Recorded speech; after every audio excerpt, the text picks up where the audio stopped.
It's a bit late, but here it is finally, our top 5 indie games for May 2016. We'll be getting to them soon, but just before we do, let's get some news and then some honourable mentions. The much anticipated No Man's Sky has been delayed by 2 months, and will now release in August. The news prompted some fans to lob death threats the way of developer Sean Murray and Kotaku journalist Jason Sherlock, who broke the story. In more pleasant news, the perennially denied Mighty No. 9 will be available June 21 in North America and June 24 everywhere else. The Banner Saga 2 will come to both the PS4 and Xbox One on July 26th. The game launched on PC last month.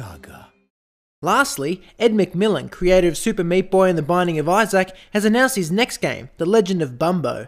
To quote McMillan, the game will be a turn-based puzzle RPG type thingy that's randomly generated. We have no release date yet, but rumour has it that Bumbo could be a prequel to Isaac.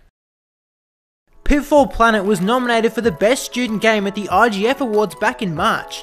It's a really fun and colourful puzzle platformer that only supports local co-op, so you can't play it alone. It's been a long time coming, but rhythm-based runner Melody's Escape has made it to full release. Choose your favourite song and move to the beat. Glitch Space lets you solve problems by reprogramming its beautiful cyberspace world. Lasts for about 3 hours and is more about logical systems and sorting through messy code. Last Fight is a love letter to Capcom's 3D arena fighting game Power Stone. It looks fantastic, and all 10 of its playable fighters are based off of French comic book Last Man. The maitre d' is a Ludum Dare from Powerhoof, the geniuses behind Crawl. This funny little platformer has you shapeshift over sparks to see your patrons to their seats. It's also free to play.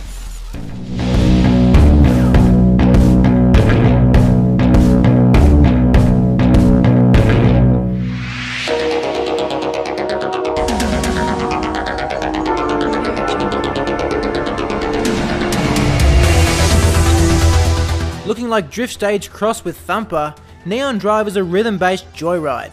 Follow the beat to change lanes as you travel through 7 arcade-style levels and their breathtaking views. From slick cityscapes to ocean roads with a setting sun, there is much beauty to behold from the seat of your car. But that's not all. The game takes you off wheels and straps you into a charging mech and a fighter plane up in the sky. Also, as your ears already know, the music in Neon Drive is fire and leaking 80s nostalgia all over the place. This is one sexy game that's perfect for chilling out to.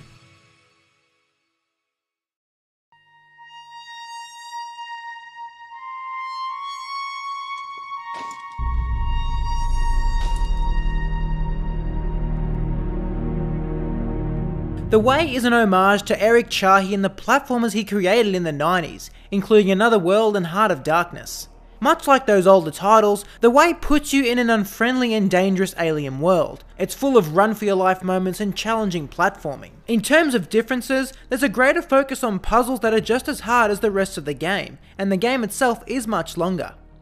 The Way takes at least 10 hours to complete. Its pixel graphics are reminiscent of Another World, and are just as effective of capturing the mood of the game's world. The music is also effective, reinforcing the emotion of the protagonist's journey to find his lost love. The Way is a terrific return to the past that will challenge you with its gameplay and engross you within its world and story.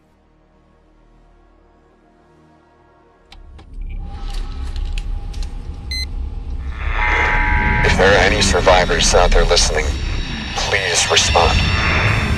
I'm dangerously low on supplies, but I've repurposed some salvage drones to explore all these derelict ships and gather what I can from them.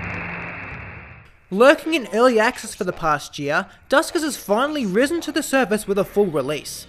Its visuals may not be striking at first, but they are key to the isolated and terrifying experience being crafted for the player. A lone survivor in a seemingly endless graveyard, all you have is an interface through which to remotely control drones.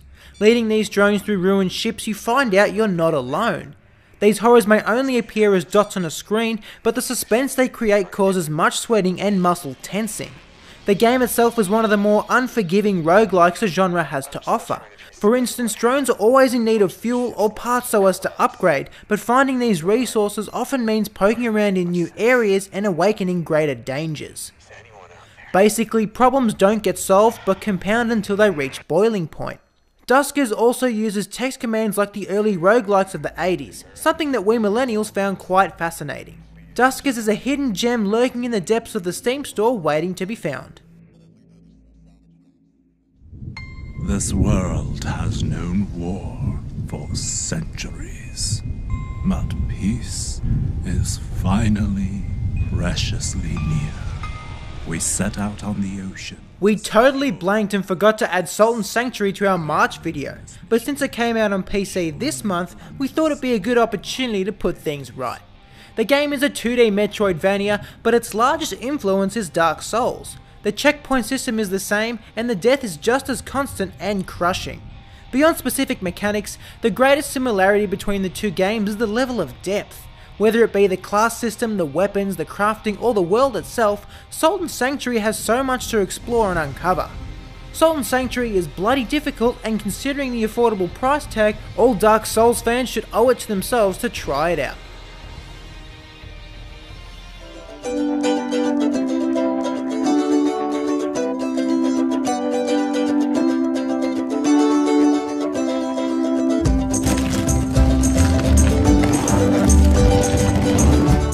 Push Me Pull You is simple, quirky and gimmicky, but it's also the most fun local co-op game we've played since Gang Beasts. What looks like a pair of nudist couples trying to recreate a human snail pastry is actually two super elastic human worms jostling over some balls in a heated battle. The winner is the team that can wrestle the ball into their half of the circle the longest.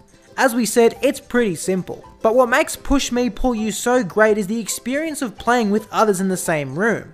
The competition of it all turns every match into a crazy scream fest, whilst the grotesquely hilarious sound effects ensures a constant stream of laughter. Games can be tackled via a 1v1 scenario where a player controls a sausage each, or in a 2v2 situation where each player gets one head.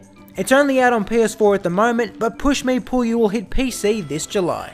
Thanks for watching, my name's Josh, and we'll see you next time here on Indie Former.